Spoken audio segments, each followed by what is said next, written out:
C'est une première en France. À Bandol, un navire 100% électrique va assurer dans quelques jours des liaisons régulières en mer entre le port de la commune et l'île de Bandor, île qui va rouvrir dans quelques jours ses portes au public après 5 années de travaux. Amista, c'est le nom de ce bateau qui marque une étape importante dans la transition écologique du transport maritime chez nous dans le Var. Morgane Pellegrin.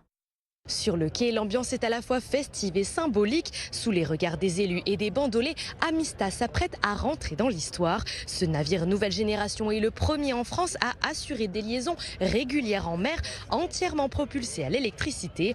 Un trajet qui s'effectue entre l'île de Bandor, qui réouvre ses portes après 5 ans de travaux, et Bandol. Long de 11 mètres, il peut transporter jusqu'à 12 personnes à bord, sans émission directe de CO2 ni nuisances sonores majeures. Une petite révolution pour le secteur maritime, encore largement dépendant des énergies fossiles.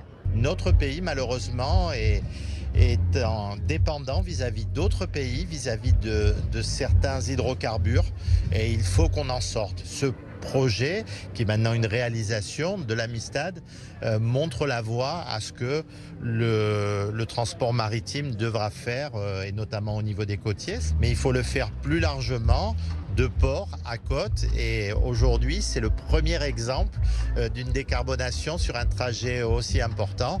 Un projet soutenu par l'État et les collectivités locales qui espèrent voir émerger d'autres initiatives similaires dans les années à venir. Le premier trajet ouvert au public se fera le 1er mai.